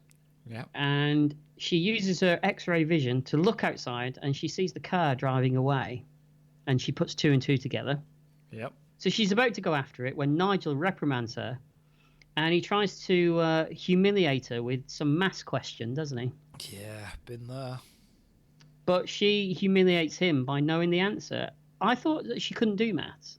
Well, she can do Earth math. It's very simple. Well, she does have a line in a moment where she says, I could never get that before. Yeah, so now she's on Earth. She's got all these superpowers, like being able to create the illusion of clothes and hair dye. For God's sake. She's also now got the power of being able to do mathematics at a higher level. She's got a lot of powers, hasn't she? She's super. She is. So later, Kara is taking part in a hockey match. Mm-hmm. And there's a bully who's cheating, picking on Lucy, until Kara dives right in front of the ball that's meant for Lucy's head, and it just explodes. And everyone just seems to accept this at face value and move on. Yeah, there's just like, at first there's like, oh, did you see that? And everyone's like, yeah. Oh, well. To the showers. To the showers, yeah. So next, speaking of showers, we get a shower scene. Yeah. And we'll turning pause into, for a moment. Film's turning into Porky's. It did remind me of Porky's, actually. So do you want to... Did you need to take a quick 3-minute break at this point in the movie? Did you, Colin? No, not at all. Cup of tea or something? No. Piece of cake. Piece of cake. So what the bully's going to do is she's going to shut off the cold water and scold everyone. It's kind of a nasty plan. I mean, when the cold water would be a better idea, because then that'd just, be like, but hot water, it's dangerous. Yeah, doesn't her friend actually say that to her? Yeah. But luckily, Kara overhears with her super hearing, Mm-hmm. and she uses her heat vision to burst a pipe, showering the bullies in water. Yeah, I mean, let's be honest, she's lucky that the shower didn't wash out her dye. Must be super. Like a power or something. Is this it now for the rest of the I episode? told you, I'm not letting it lie. So back in their room, Lucy's getting ready to go out for the weekend, and she asks Linda if she'd like to come along with her, but there's... That song's in my head. What? That wasn't it going out for the weekend, something for the weekend? Yeah, going out for the weekend. Yeah. Oh, it's in my head. And apparently there's a guy that Lucy likes coming over from Metropolis, Jimmy Olsen. Good old Jimmy. Mm-hmm. Meanwhile, Kara's trying to work out what a bra is for, isn't she? Yeah, apparently they don't wear bras on Ergo. I've seen what she looks like in that Supergirl suit. She's definitely wearing a bra. Okay. I'm glad she's... Unless she's got super boobies. Well, she has, because she's Supergirl. Has she got super boobies, Colin? Apparently. All right, okay. I didn't look at it that closely. So Oh, really? It's all you've looked at. Clearly you did. No, you just kept pausing it. No, I didn't. Ridiculous. Didn't need to. No, not with the speed you move at. That's my superpower. Yeah, it is. Only one. In and out. Like the Flash. Yeah. That's not painting me in a very good picture. Can we cut that? Oh, no. Not really. So Kara declines, saying that she'll stay at the school over the weekend and study. So everyone leaves her behind.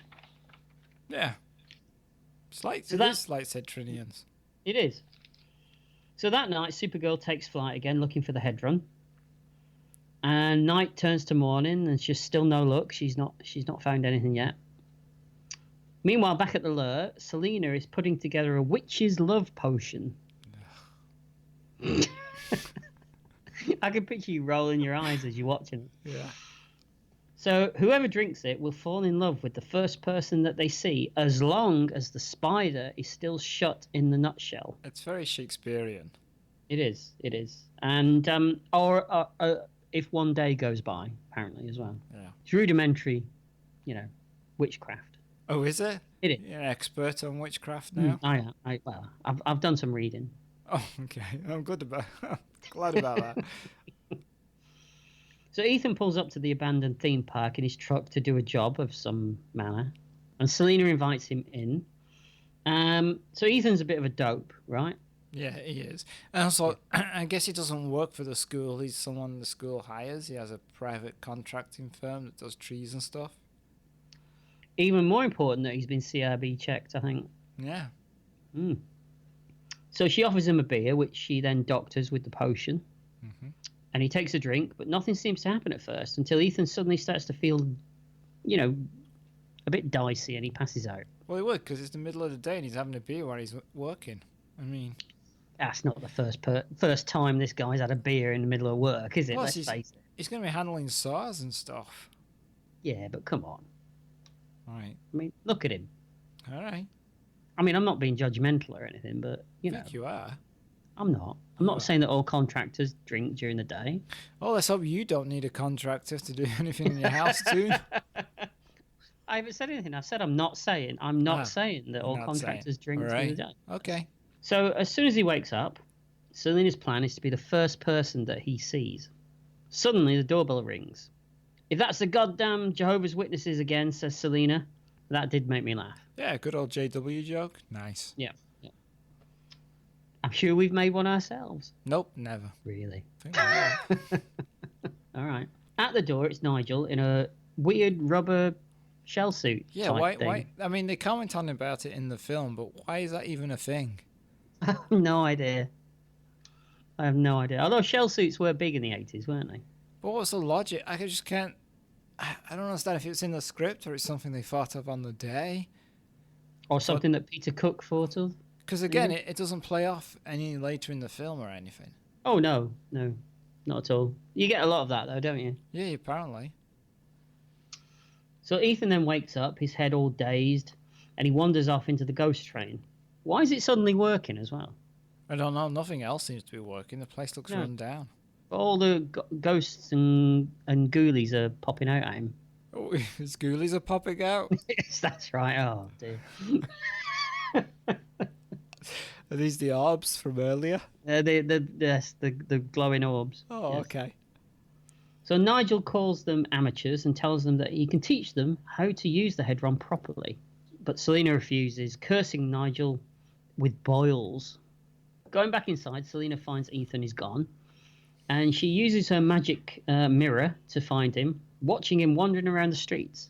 Let me just say, all this stuff here is so boring. You found it boring? Oh God, yeah. Even the Peter Cook stuff? Well, I know it's Peter Cook, but no, it's just boring. It really is. It's like a totally different film. Mm-hmm. Shit one. It's better when Supergirl's on screen, isn't it? Well, at least that's the point of the film. Yes, it's called Supergirl. Yeah, it's not called Knobheads. What? All right. I don't know. It's not called Witches and Warlocks. But the image on the mirror fades, and Selena decides to use the Hedron to bring the image back, only to find that the lead box that she put it in has somehow gotten bigger. So Selena brings back the mirror TV and watches Ethan as he's stumbling through town, getting almost run over by angry drivers. Now, she says that he will fall in love by the first person he sees. So why doesn't he fall in love with one of these drivers that's shouting at him? Because he's seen loads of people at this point. Why don't you get out of the way? Ooh. Maybe he's not that way inclined, and you can't go against his nature, if you get my meaning. I get your meaning, but he sees plenty of women as well. Maybe he has to be directly interacting with I don't them. remember these rules being in it. That's a very strict potion. Well, it is, clearly. Yeah. Just go with it. Okay. So, you have to do that a lot in this movie. Yeah, you're doing. Yes. Supergirl lands and runs through a metal pipe and changes back to Linda, which I thought was a really good effect. Yes, I like the pipe trick too. I mean, it's clearly done in shot, isn't it? Yeah. It's just it's a different actor landing, and then she runs out the other side. But it looks good. Yeah, it's like the old stunt trick where someone jumps off something and lands behind a bush, and then the actor jumps up and keeps going. But it's good. Yeah, it's always good. So in a diner, Lucy's having dinner with some friends and Jimmy Olsen. Now, what's the age difference between Jimmy and Lucy? What's the age difference here, Paul? Do you think? Well, in reality, the actor and the actress are probably about 45, but in terms of character-wise, it's all very hazy. Okay.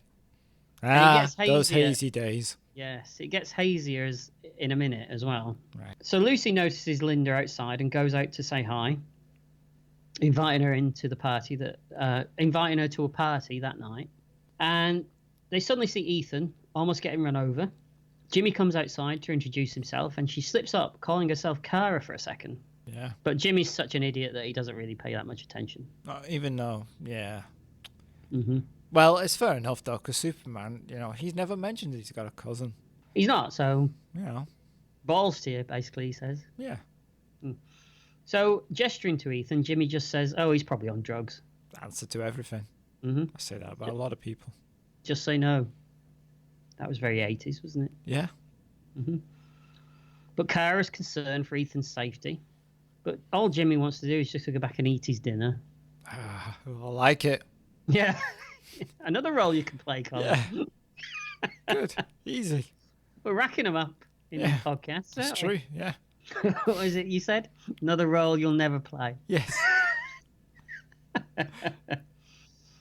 So back in the lure, Selena uses the Hedron, and she does an invocation asking Power of Shadow to bring Ethan to her. And they start playing the patchy music. Oh, Cliff Richard and the Shadows joke. Nobody's going to get that one. I wrote that down. No, seriously? I wrote insert Shadows joke, but I didn't have to. You did it for me. Really? Yeah. You're sad. You're the one that said it, not me. So then a dumper truck comes to life and somehow manages to chase Ethan up and down the street. It gobbles him up in its cold metal maw. You think it'd be easy to avoid a dumper truck? Well, it's going at 2 miles an hour. Yeah. And you it just seems like you could avoid it. But he is spaced out, remember, as well. That is true, right? Yes. Mm-hmm. Yes. Mm-hmm. So the dumper truck crashes through cars on its rampaging path, destroying buildings. And back in the diner, everyone sees the chaos outside and runs out to get a better look. Lucy, like her big sister Lois, runs right into the danger, climbing into the truck and tries to get control of it. Yeah. But it doesn't work, and more destruction happens, causing Lucy to somehow bump her head and pass out in the truck. Now, all this set piece of all this happening with the connections and the domino effect, it's very much like a Richard Lester piece, right? It is. It reminds you of the opening to Superman 3, doesn't it? Yeah, exactly. And and I was watching this and I think like, well, he could have done it much better, but I actually like this section. It's very fun. Well put together, isn't it? I think so, yeah. Mm-hmm. And it's directed very well as well, I think. Yes. So the truck crashes through a gas station, causing more accidents. And at this point, Kara decides, you know what? Maybe I'll actually do something, considering I've got these superpowers and all, Yeah, finally. Yeah. So she runs to the restroom, passing a waitress who says to the waitress, "Excuse me, I'm in a rush." "I know the feeling," she replies. So Linda changes into a Supergirl outfit in the ladies' room, and I guess leaving the clothes behind or secreting them in a magic cape. She flies up into the air and uses laser beams to break the electric cables, flies through a water tower and punches it to put out the fire. She flies... That's not hygienic. It's not hygienic? No, she got dirt on the bottom of those boots and she's flying through that water. Well, it's ruined anyway because it's everywhere. Yeah, but it's going to get in your face, isn't it? It's not something I thought of when it was happening, to be honest. Oh, well, there you go. And I'm pretty sure it's not something the people thought of when everything's got exploding. They're like, "Ooh, no, don't do that. That water's a little dirty." It says a lot that I did, though, doesn't it? Yeah, it does. You got a thing about dirty water, right? Can't stand it. No. Which in all fairness, is the right way to go. Obviously. I suppose, yeah. Mm-hmm. She flies to the digger and steers it by pushing the scoop around.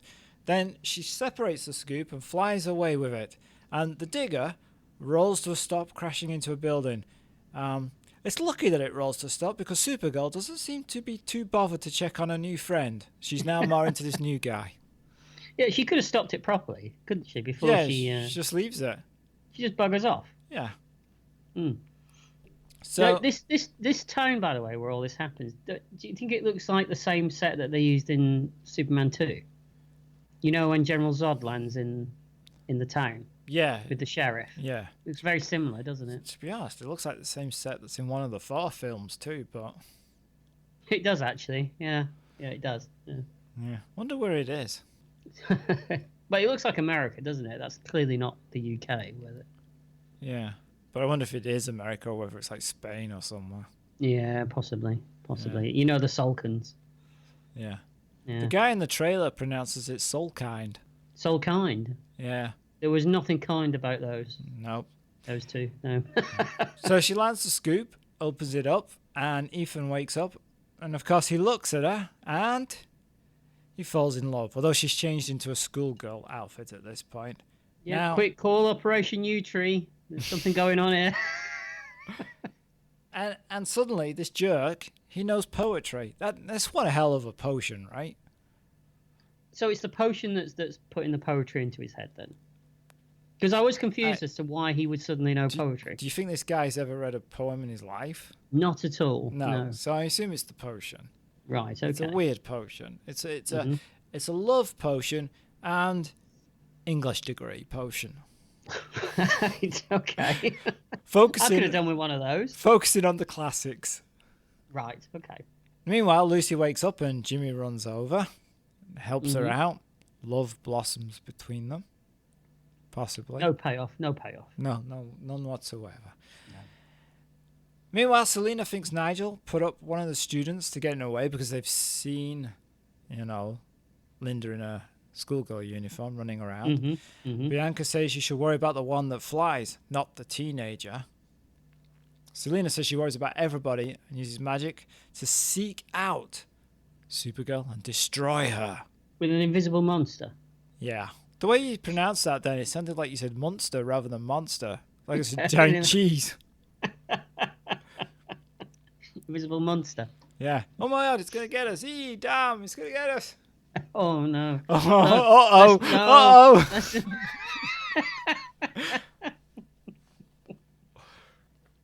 Please. So there's lightning, thunder, an intense wind. Sorry about that. Something moves through the wall. Then it dies away. I hope so. Next Very time. Forbidden Planet, isn't it? This month? Yeah. Oh yeah, it is. Yes, actually, it has the same like lightning effects as well. Yeah, and the same noise. Yeah, that's true. Now Linda arrives back at her dorm, but something that moves like a ferocious wind is heading towards the school. Here we are again.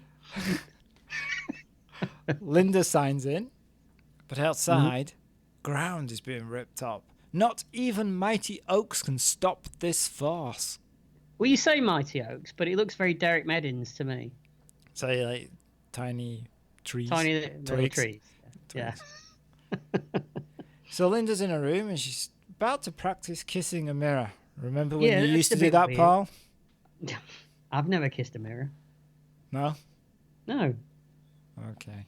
I think it says more about you that you said that than it does about me. I've never done that. Have you now? Really? No, I've never done that. Why would I do that? I mean, who kisses a mirror? What kind of pervert kisses their own face in a mirror? Apparently, and what does it say about? Yeah, what does it say about that person? Oh, so apparently Linda does it. Yeah, but I'm quite happy to look at that. Oh, Wait, you're happy to watch Linda kiss a mirror? yeah. Because you like mirrors, right? It's endearing. Oh, okay. So she hears the wind, and she opens the window and sees. are you going to be amused by the word wind every time I say it? Because there's going to be there's a lot of wind coming up, right? There always is, Colin, with you. So. Yeah. She opens the window and sees the invisible force approaching. Walls are thrown over, cars are crushed as it continues. She turns into Supergirl. "Leave this place and do no harm," she cries. Now, Selina's watching with her magic mirror, and she wants to know where the wimp, the teenager, has gone, and why Supergirl is suddenly there. Meanwhile, the Force knocks Supergirl over. She flies back, but is stopped by its invisible strength. She grabs a light pole, flies into the sky, and away. Bianca thinks she's quit. Oh, she's wrong. She is. Lightning hits the pole. With the pole charged, she flies back down and holds it against the creature and then electrocutes it or some shit. I don't know what happens. How does she? Again, how does she know how to do this? I don't know. I have no idea. And I don't know how it works. Like, why is it like doesn't like electric? Yeah. How does she know A, it will affect her? Right. B, how does she even get the idea to go and do this? Right. How does she know those poles are electric? Yeah, because she's not from here. How does she know what a light pole is or whatever that none of it makes any sense. Nope. But there's a lot of that. Yeah. But it works. It vanishes. It does. Yeah. Selina is annoyed. Who is she? Find out, she says to Bianca. Sorry, go on. I was just going to say, this is where the film for me really grinds to a stop. Yeah. After this action sequence now. Yeah. Yeah. Supergirl goes back into the dorm in her outfit and she runs into the drunken warden who tells her to put on some clothes. Mm-hmm. So she goes. A moment as well. What? Yeah, it is. Yeah. I mean, it's a callback because the warden is mentioned earlier in the film. It's the only time something is actually paid off, but it still doesn't really go anywhere. Mm. Supergirl is changed back into a uniform and stares at her tracker. Mm-hmm. Meanwhile, Selina fires up the Omega head drone. Yeah. This causes Linda's tracker to light up and start pulsating. All right. I'm cautiously going along with you. Come on. What? All right. You know what you're doing. Carry on. Doesn't it? Am I wrong? No, it was pulsating. Yes. Yeah. She leaves the dorm and uses it to guide where she needs to go. Now, back at the fun fair, Bianca is scared by what they could be doing. Fools go where angels fear to tread. Selina says, I'm no angel. Linda enters the fun fair, but a figure has followed her. In the mirror, Selina sees Linda walking through the fun fair. And the person following is the groundskeeper, Ethan. Mm-hmm. And again, he starts talking like he's in a Shakespearean play. He gives her flowers and chocolates that he's bought from somewhere during the night. Service station. You can always get them in there. That's true. A few birthdays you've done that. Say nothing. Wedding anniversaries. Not going there. Then he tries to pick her up. She's too heavy. Now, why is she heavy? Because she's dense, isn't she? So how does she fly? Well, in the comics. Oh, for fuck's sake. In the comics, it's an aura that surrounds Kryptonians that helps them fly. But doesn't help them be less heavy. No. Oh, okay. So if she steps on a weight scale, it'll be like 500 tons. Yes. Right. Even though she'll look like. She looks like. Mm. Okay. Mm-hmm. And yet the problem you have is the her dye.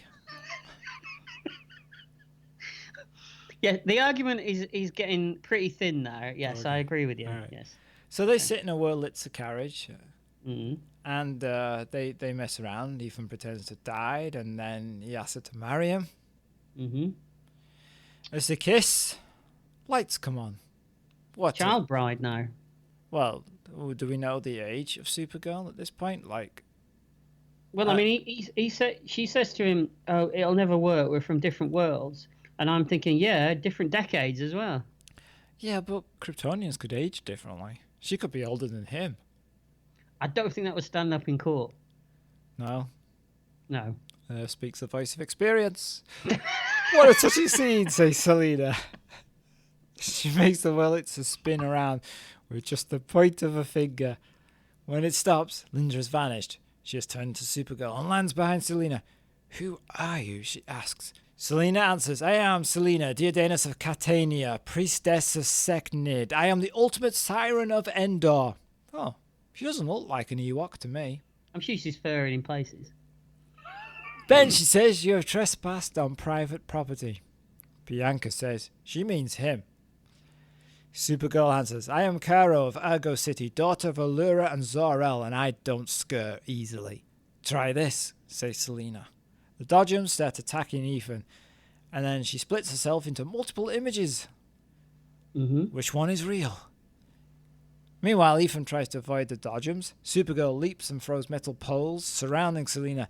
Ethan, now in a Dodgem for some reason, kind of fell into it. Again, though, he is still kind of half cut, isn't he? All right, we'll give him that. Yeah. Now he's rescued by Supergirl as she rips off the Dodgem and flies away. She does. Bianca asks Selina if she's okay. Selina mumbles some gibberish and the poles bend away. Now I'm really upset, she says. What? Nothing. These poles that bend, it looked like something out of 60s Batman. Oh, right, because it's just rubber. Rubber poles. And as she walks past one of them to get out of it, she actually nudges against it and it goes bang. Poles do that. Well, even though it's been bent down, it's not going to suddenly turn. It's still metal, isn't it? Yes, yes. Supergirl flies high above the city while Ethan is in the Dodgem. She carries it over waterways and mountains. Where's she going? Well, yeah, exactly. And especially as she leaves him there in a minute as well. Right. So Ethan wakes up. Put me down, he urges. Where's my Linda, he asks. And then a coconut flies through the sky and hits him in the head. Knocks him out. I'm pretty sure he'd be dead by that. Yeah, I think so too. Because he must have had some kind of motion to reach. Right? Pretty much. Because Selina sent it. Yeah. She asked the power of the shadow to bring Ethan to her, but it doesn't work. She can't control men's minds when Supergirl is around. Understandable. Yep, for you. Bianca suggests they call Nigel. She doesn't want to, but eventually she agrees. Why do they need Nigel? Like, Bianca says he'll know more about it, but at what point in this film has Nigel revealed that he has more knowledge? Or capable? Well, he's been telling her that he has more knowledge all the time, hasn't he? Yeah, I mean, he's not shown any proof of it, but... You tell your wife that all the time. She doesn't take you seriously because she knows it's nonsense. Yeah, well, everyone knows that. Oh, okay. I mean, yeah. So on the beach, Supergirl feeds Ethan water from the coconut that slapped into his head. Yeah, she dips her fingers in it and then rubs her fingers in his mouth. Yeah, and this is the point where I'm just like, what is this film doing? Well, I know what it's doing. I mean, this scene's clearly put there for a reason, isn't it? But why? It's like, I'm so bored at this point that I'm actually rooting for the coconut. I was rooting for the coconut as well. Oh, yeah? You like coconuts? As a little aside, would you like to hear, and you may want to insert this wherever you want to in the podcast. You said that before. Yes. Would you like to hear my little Supergirl story? Sure. From Comic-Con? Yeah, is it clean? Yeah. Okay. Yeah. And there's nothing that you can't repeat, so Okay. it's fine. So I was at Comic-Con, and I like Supergirl. And there was a cosplayer. You like Supergirl or the people who've played Supergirl? You I like the like concept as a concept? Yes, I like the concept. I like the character. And costume. I like the costume. Yeah. When worn by the right person. Oh.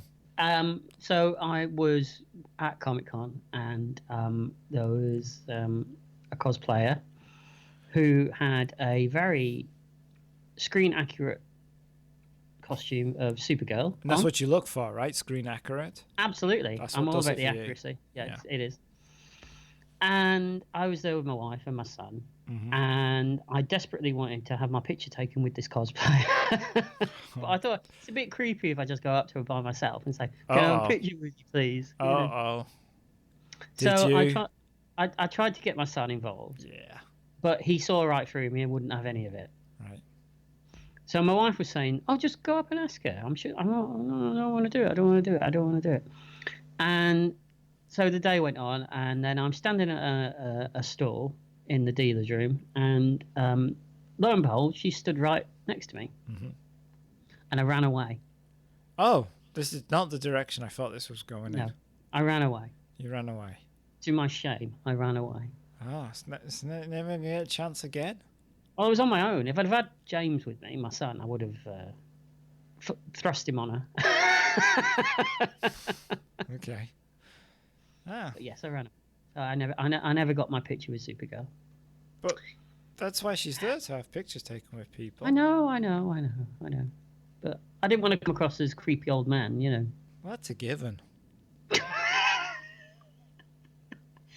If she's there at Comic Con this year, I'm going to do it. Nigel has arrived at the amusement park. And Selena is asking Nigel to bring Ethan to her. He wants to know what's in it for him. Selena wants Nigel to bring Ethan to her, and Supergirl will follow. Then that will give her time to learn the new skills and take over the world. Nigel cracks a nut and a spider climbs out. He cracks his nut. Yeah, a spider climbs out. Apparently that's what happens when you crack a nut.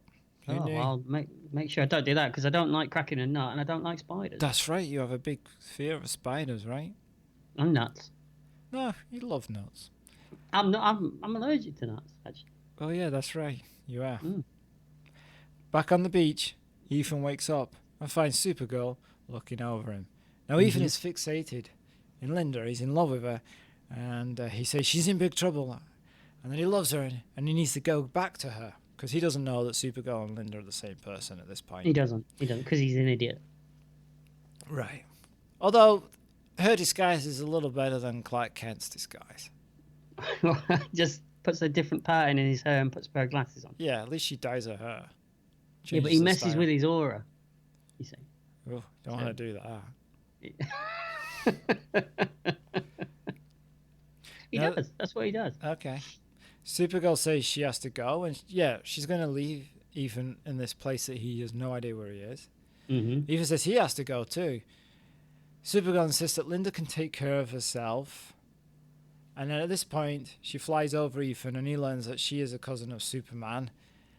And he asks her to take him with her so he can find Linda. Back at the tedious amusement park, Nigel takes out a wand while Selena uses the Omega Hedron to cast a spell over Supergirl. Yes. Back at the beach, even more tedious. Supergirl... You were enjoying this, weren't you? Oh, this sex just drones on and on and on. Supergirl asks Ethan, how he can love Linda. Ethan mumbles the same nonsense he mumbled an hour ago. And she kisses him, and the kiss makes Ethan realize that Supergirl is Linda. Then he vanishes.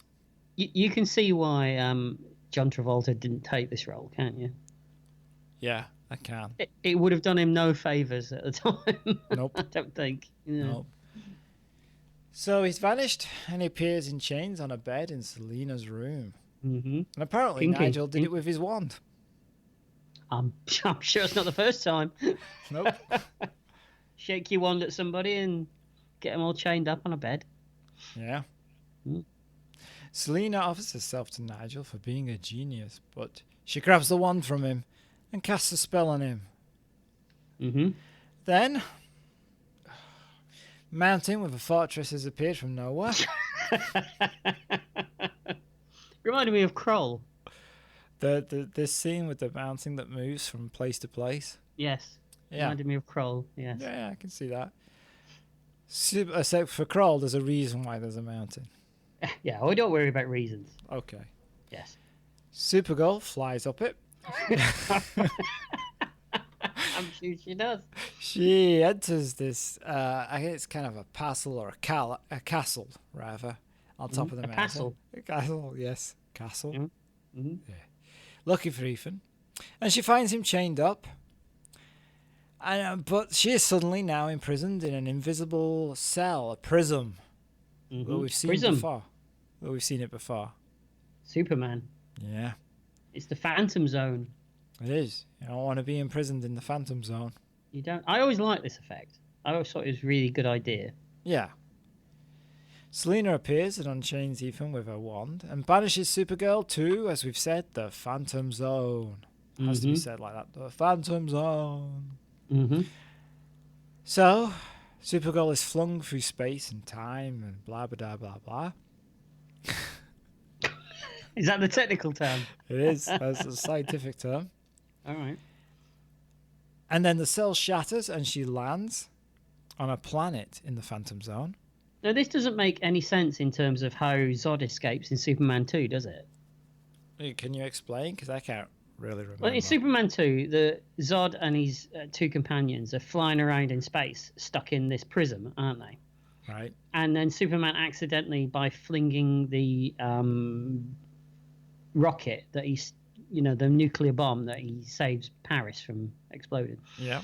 He flings it into space and it shatters the prism and they escape from the Phantom Zone. Right. But in this movie, the prism transports you to the Phantom Zone Yes. and then shatters when you get there. I always thought the Phantom Zone was the prism. So did I. Yeah. Yeah. Because that would be a Phantom Zone, right? Endlessly spinning through your space, trapped in that thing. What this film's trying to do is it's trying to have its cake and eat it because Okay. it's trying... Oh, God. I've lost him. Fruit cake, come back. Ugh. You don't want it. You don't want it. It's trying to do what it's already established in the movies so far by having the prism flying around with them in it. But it's also trying to introduce the Phantom Zone as it is as a concept in the comics, which is it is actually a place that you are transported to. Yeah, absolutely. So it's trying to do both things, and it doesn't quite work. No. By trying to do both things. So the cell shatters, and she finds that she has no powers anymore. She bleeds when she tries to crush a grape. Mm-hmm. Ooh, crush a grape. That shows your age. It does, doesn't it? She screams, "Where am I?" It's a dark. She goes to pieces rather quickly, doesn't she? Well, she's shattered. Yeah, she does. You're right. It's a dark, desolate world with wind again. Black and red mountains. A chorus of voices starts up as she walks against the breeze. She should just head to the chorus of voices, see if they can help. Yeah. Yeah. Suddenly, she falls into a swamp. She tries to pull her way out, but it's tiring. She passes out before she can reach the surface. I bet this was unpleasant to film. Why? Covered in goo. You don't want Helen Slater covered in goo? Not green goo, no. No. Okay. No. It just looked horrible. It does. It reminded me of Flash Gordon when he falls into the quicksand. Yeah, it does. It's probably just as horrible as that. Mm. Yeah.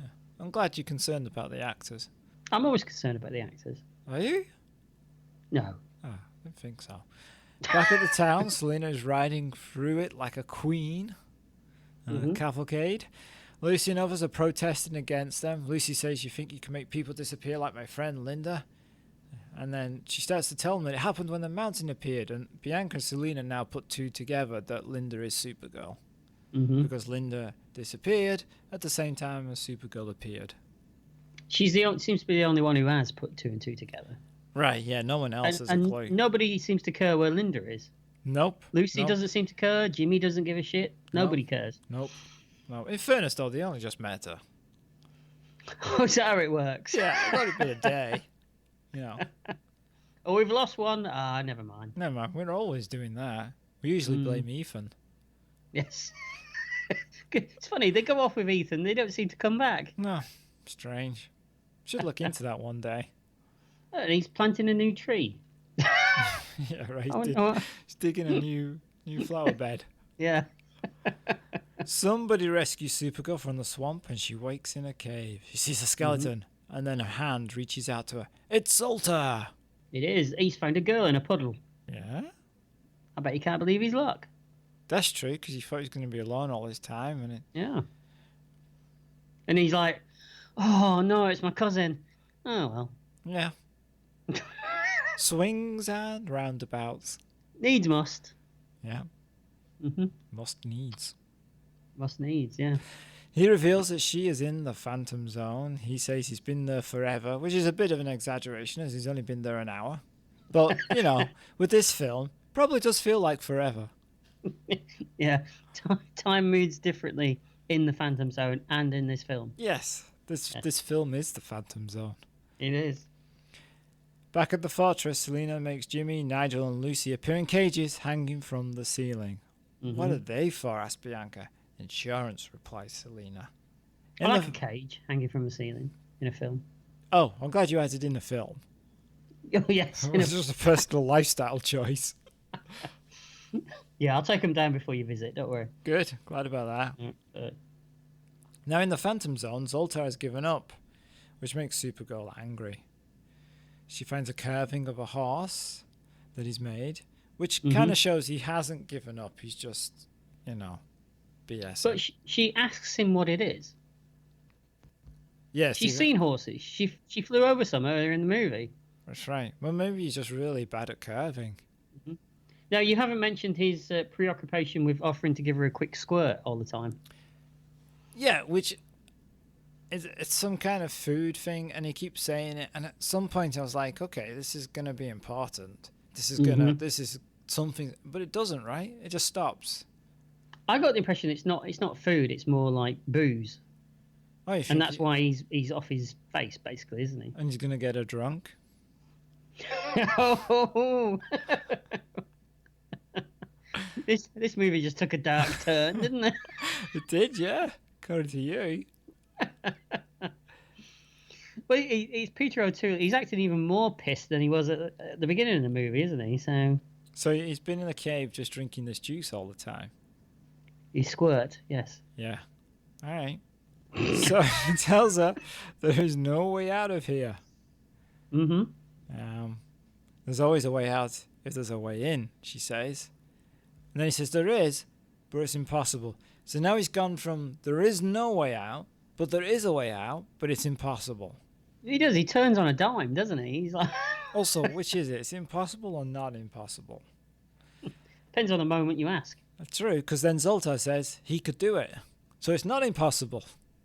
You have a few more of those squirts and it gives you the Anything's courage. possible. That's right, yeah. Absolutely. Yeah. Like a Friday night back in the 90s for you, right? Don't know what you're on about. There's only one chance. And then she gives a long speech. Yeah, don't give Helen Slater too many lines in this film. Yeah, it's not convincing, right? But somehow it convinces Zoltar to give it a go. And if it means they die trying. And they head out of the cave. He's pissed. He's pissed, though. Anything will work. So he'd agree to anything, right? Pretty much, yeah. Yeah. Another film. Yeah, I'll do it. Selena and Bianca are carving up America on a map and working out plans to overthrow the country. Because they've taken this, nowhere town. So now they think they can take the entire country. And this is very end of Superman 1, isn't it? Yes. Mm-hmm. The Omega Hedron kicks into life, and a red whirling quantum vortex appears. In the Phantom Zone, Zoltar, Supergirl, approaches a similar vortex, which appears to be above a mountain, whereas the vortex in Earth is just conveniently floor level. Yeah, don't think about it. Okay, so they have to climb some rocks to reach it. Supergirl struggles. Zoltar urges her on. The wind is strong and the vortex forms above them. And in the fortress, Selena and Bianca can see them climbing. How do you murder someone in the Phantom Zone, asks Selena. How does she know what it's called now? She's been calling it the Phantom Zone, hasn't she? I mean, where's she got this information from? I don't know. One of her grimoires? One of her what? Grimoires? She has some grimoires. Grimoires. Oh, yes. Right, okay. Some books of arcane magic. I know what a grimoire is. Are you sure you do, Paul? It didn't look like you did. So you flip a free dictionary. I was doing it for comedy effect. I know what a grimoire is. Don't do the comedy. I told you, pal. I've been studying. Don't I've been do studying. the comedy, pal. I've been, I've been studying the dark arts. Have you? Yes. Okay. You want to put a light on?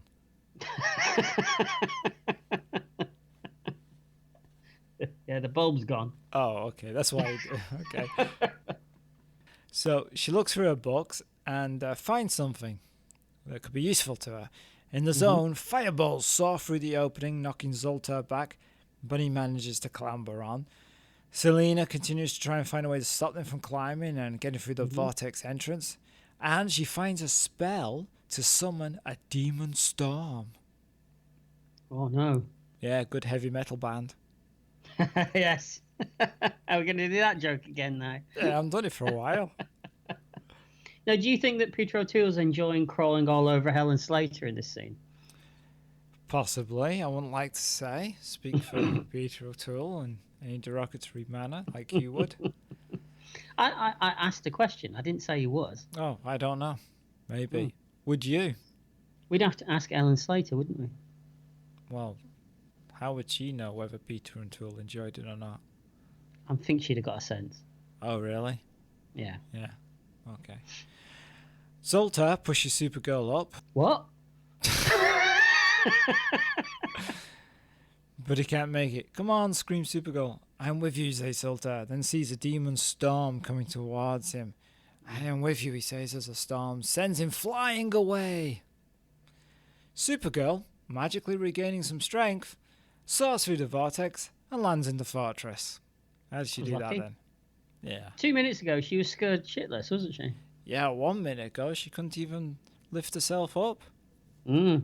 Yeah. Maybe the closer she gets to Earth, the more her powers start to come back. Like it. That's actually a good and sensible explanation for that, yes. Selena reveals that her prisoners are hanging over spikes and she will drop them into the blades if she doesn't leave. Supergirl freezes the spikes and they shatter just as Selena drops the prisoners, but it's too late. And they all run out. So that was a complete waste of time. I want... What? What's Nothing, up? go on. Okay. Go on. I want the Omega Hedron, says Supergirl. Then you shall have it, says Selena, which would be a quicker ending. She just hands it over. Yes. Here you go. Oh, thanks. You could lose about 20 minutes. Yeah, why didn't you ask earlier? At the beginning of the film. I'd have given it to you then. There's more wind and the ground starts to move, and then there's flames. And then something drops, but Supergirl avoids it. I don't know what it was. Floor. I don't know. Something evil, I'm sure. Supergirl fights against the power. Go on. These crazy paving stones that are wobbling around with fire underneath them, and she's struggling to walk over them. Yeah. Why doesn't she just fly over them? Oh, yeah, it's a good point, pal. Ruined the film for me. Oh, that's what did it. Yeah, that's what All did right. it right now. Power of a shadow appears, says Selena, and a giant roaring creature appears. Destroy her! It grabs Supergirl and tries to tear her apart. Supergirl Yes. screams. These stretching effects aren't much cop, are they, really?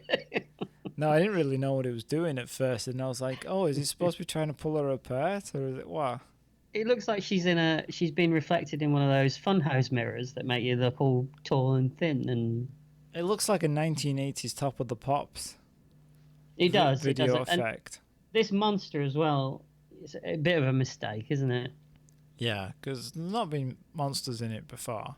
No, and it looks like reminded me again another Kroll reference. Reminded me of the Beast in Kroll. Right. The way it's just a guy in a big suit, Yeah. magnified. Yeah. Yeah. Unseen, Ethan pulls himself along the ground. Supergirl struggles. I can't, she says. You can, says Zoltar's voice. And I also... Obi-Wan? Yeah, and I don't like it. I don't like the fact that it's a guy that has... It's like... The girl... She's Supergirl, but she's a girl, so she can't do anything without a guy's voice helping her. Yeah, that's true. Yeah, It's lame. She gets out on a monster's grip and Nigel yells, confront her with it. It's the only way. I wish you wanted to be like, confront her with what? What do you mean? You'd be a little more precise. You mean confront her with the monster? Confront her with the Omega Hedron? Confront her with what? What? Supergirl spins around Selena, creating a tornado that lifts Selena up towards the grasp of the creature. And then somehow Selena ends up in the mirror that repairs itself and she's gone. It's all a bit weak, isn't it? This final Yeah, it's just like battle. it's just like the right away. And then she's gone. Yeah. There we go. We're done. Thank you very much. Ethan hands her the Omega Hedron because Supergirl has to leave, and the others go. They're just like, "Oh, we'll cover for you. Yeah. We'll Yes, they explain do. about Linda and not reveal who she is." What she should have done is what Superman does in Superman 2. Gone round and slowly kissed everyone to wipe their memories. You'd like that, would you? It would have been it would have been better than this ending. Yeah. But she's just like, "Oh yeah, we won't tell him money. Oh, fine." So everybody reappears in the town, and the mountain is gone. Yes.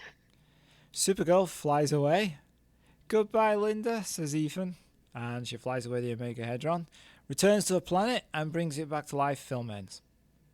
How did she get back to the planet just by flying into the lake again? Yeah, I don't know. Makes no sense. This ending is atrocious. It's almost like it was not the ending that they originally scripted, I feel. Well, maybe the hour of footage is like most of it's from this part. Yeah, I do get that impression. Yeah. So that's the end of Supergirl, Paul. Mm-hmm. What do you think of Supergirl? Well, I've always been what you might call a hesitant fan of this film. But are you hesitant because you like... Well, first of all, you have a thing for Supergirl as a concept, as we discussed earlier. That's right, Also, yeah. Helen Slater? Absolutely. Okay. And just as a side thing, Helen Slater now plays the mother of Melissa Benoit's Supergirl in the TV show now. Oh, now it all becomes clear why you're watching it. I know it's got many problems, this film. Many, many, many, many problems. It's got a script that makes very little sense, if any, at times. And I think there's a severe lack of action in this film as well, isn't there? Yeah, especially in the middle section. Oh, yeah. It slows down to a crawl. And then you've got all those very dodgy relationship issues between Ethan and Linda and Jimmy and Lucy, you know. Yeah. But you've also got Peter O'Toole and you've got Peter Cook hamming it up. Mm-hmm. You've got that great Jerry Goldsmith music. Mm-hmm. The effects aren't terrible. And for the most part, they're all in camera, so you've got to give it that. Right, yeah. Faye Dunaway, she's so over the top. And every shot of her is filmed through a lens smothered in Vaseline. The old Sybil Shepherd lens. It is. But it's not her fault, as we said before, with what she's given to play. Right. And what she does do, she does very well. Yeah. And even Helen Slater, I mean, she's not going to win any awards, although she was nominated for a Razzie for this film. So, Um, nominated. That's good. Exactly. She's very endearing in a kind of wide-eyed, innocent way, the way that she plays it. And that always wins me over. Okay. So it's no Superman the movie, but it's also no Superman 4 Quest for Peace either. I think it's a better movie than that. Right. And weirdly, I really enjoyed the rewatch this time more than I've enjoyed it in the past for some reason. I don't know why that was. Don't shake your head at me. So, it's not a hit, no. But I do like it. So go on, tell me what you think. I really want to like this film because it's got aspects that I enjoy with the physical effects and that 80s feel about it. It's the antithesis to this Marvel world we now live in. Mm-hmm. But it's crap. It's just so boring. Like, the whole middle section is tedious beyond belief. Mm-hmm. And I don't like Peter Cook and Faye Dunaway's villains. I just think that they're just weak. They are ineffective. weak. Mm-hmm. And there's no story to this film, really. No, it does seem a mess. Yeah. No, this is a miss for me, and I never want to see it again. Well, slightly more harsh than I was. So, Colin, what are we doing next time? Well, next time, yet again, we're far flung into the future of 1980 with Galactica 1980. Oh. When the Battlestar Galactica finally arrives at Earth, they find they must subtly... I like the fact they put subtly in that. Because actually, do they do this? They must subtly raise its tech level while protecting it from the Cylons. Yeah, they do in the first episode, yeah. Oh, okay. So there we go. That's what we're going to be doing. The spin-off series. Kind of a sequel to one of our very first episodes as well in season 1. Yes, a sequel to Battlestar Galactica and a sequel for us, for our own Yes. podcast. Yes, so that'll be interesting. So meta. But if you're not happy with us doing Galactica 1980, and if you'd like to suggest a film or TV show, then you can send an email to retrospection@email.com. You can also follow us on Facebook and on Twitter at Retrospecky and on Instagram at Retrospection Podcast, all one word. And please subscribe and rate us wherever you listen. You can also hear the themes and songs from the films and shows we review at our Spotify playlist. And finally, if you'd like to help keep our old episodes online and help new ones coming along, then you can lower our server costs by supporting us via patreon.com/retrospection. Almost. And that'll keep the adverts away. Thank you to our current Patreon supporters who make sure another month goes by that Paul doesn't have to rummage through pants pockets for change, and they're not always his pants. They're not. Oh. Thank you for listening. Goodbye. Bye.